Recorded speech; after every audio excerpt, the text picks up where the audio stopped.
दोस्तों दोस्तों मिष्ठान फूड इन्होंने अपने क्वार्टर 3 के नंबर पेश कर दिए हैं। और देखिए, जैसा कि हम सबको पता है, स्टॉक ऑलरेडी टूटा नहीं है, बल्कि आप कह सकते हैं एकदम से क्रैश हो चुका है। ओके, और ऐसे में कंपनी ने अपने क्वार्टर 3 के नंबर पेश किए हैं। देखिए, जो कंपनी नंबर दिखा रही है वो सही है नहीं है, सेबी के जो इश्यूज़ हैं, अगर हम इसको हटा दें तो जो पेपर्स में नंबर है बस हम उसी की चर्चा कर सकते हैं। तो सबसे पहले तो उसी की चर्चा करते हैं। नंबर्स यहाँ पे कंसोलिडेट नंबर बेसिस पे हैं और नंबर जो शो किया जा रहे हैं वो लैक्स में दोस्तों।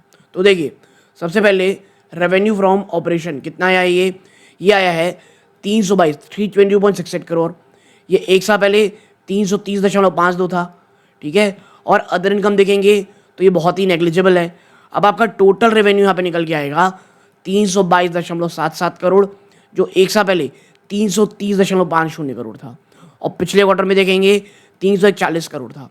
अब खर्चों की बात करते हैं और उसमें कॉस्ट ऑफ मटेरियल कंज्यूम सबसे पहले आएगा 201.50 करोड़ है। ये कितना?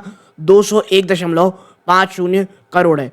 अब अगर हम इसकी तुलना एक साल पहले से करेंगे तो आप पाओगे 185.93, ऑलमोस्ट आप कह सकते हैं 186 करोड़ रुपए की यहाँ पे बात कही जा रही है। अब बाकी तो कुछ खर्चे दिख नहीं रहे।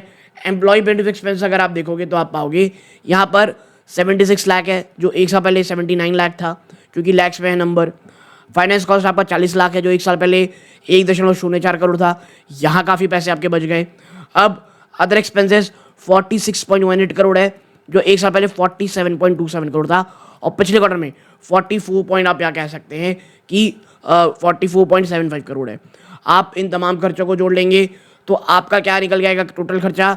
248.99, ऑलमोस्ट 249 करोड़ का, जो एक साल पहले 235 करोड़ थे और पिछले क्वार्टर में 234 करोड़। और अब जब आप यहाँ पे देखेंगे ना, 1 मिनट, अब जब यहाँ पे देखेंगे कि प्रॉफिट और लॉस बिफोर एक्सेप्शनल टैक्स 4373.78 और एक साल पहले क्या था 95.29 करोड़ और पिछले क्वार्टर में ये 107 करोड़ था। तो देखिए, साल दर साल में गिरावट हुई है, नो डाउट। आप यहाँ पर 107 करोड़ से देखेंगे 73 करोड़ आना, ये कभी, लेकिन देखिए इसे ईयर ऑन ईयर देखना है तो ये 95 से 73 करोड़ गिरावट है। लेकिन आपको ये समझना पड़ेगा कि रुक जाइए, अभी टैक्स एक्सपेंस के बाद बात करेंगे। 1 मिनट। टैक्स एक्सपेंसेस के बाद जब आप नेट प्रॉफिट में आते हो ना, आप पाते हो यहाँ पे 72.95 करोड़ है, ऑलमोस्ट 73 करोड़, जो एक साल पहले 93 करोड़ था। 93 करोड़, जो एक पिछले क्वार्टर में 106.56। देखिए, फॉल है नो डाउट, लेकिन आप समझो पिछले 6 महीनों में आप कितना, ऑलमोस्ट 62% क्रैश हो चुके हो। ठीक है, इसके साथ ही साथ अगर आप जनवरी से अभी तक देखोगे तो आपको 20% ज़्यादा की गिरावट, यानी अभी आप कह सकते हैं मात्र 1 महीने के आसपास, एक से आप कह सकते हैं 45, आप कह सकते हैं कि भैया हमको अभी नहीं ज़्यादा हुआ है, 45 दिन में आपने टोटल 20% से भी ज़्यादा की क्रैश देखी है। और अगर हम मात्र एक साल की बात करें, आप 73% क्रैश हो चुके हो।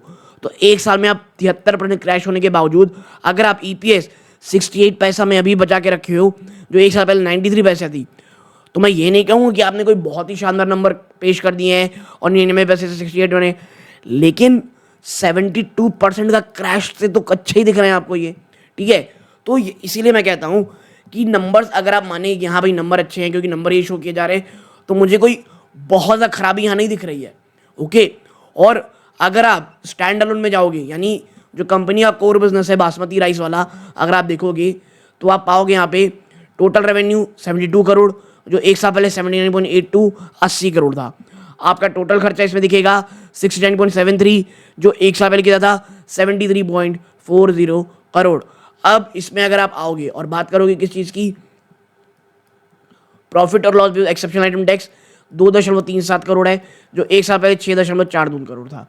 अब आपका प्रॉफिट लॉस बिफोर टैक्स अगर आप देखोगे तो ये 2.37 करोड़ है, जो एक साल पहले 6.42 करोड़ था। यानी कोर बिजनेस में आप देखेंगे तो कमी तो है, क्वार्टर ऑन क्वार्टर में भी कमी है। ठीक है, क्योंकि देखिए ये कोर बिजनेस है इसका, वहाँ पर कमी है, लेकिन जैसा मैंने कहा 75 से 73% क्रैश हो चुके हो आप 0.04 पैसा से घट करके 0.01 पैसे में आ गए हो। तो प्रॉब्लम तो है, और मुझे लगता है जब 73% क्रैश ऑलरेडी हो चुका है, ये काफ़ी हद तक चीज़ें ऑलरेडी प्राइस इन है। और इसके साथ ही साथ अगर हम कुछ ऐसा देखें कि कंपनी कुछ ऐसी चीज़ें कर रही है तो हाँ भाई, यहाँ पे एक अपॉइंटमेंट की बात कही जा रही है। Miss Kamlesh M Shah and company secretaries as secretary auditor of the company to conduct the secretarial audit for the financial 24-25। तो ये तमाम चीज़ें, बट हाँ अब देखिए मुझे तो नहीं लगता कोई बहुत पॉजिटिव रहेगा।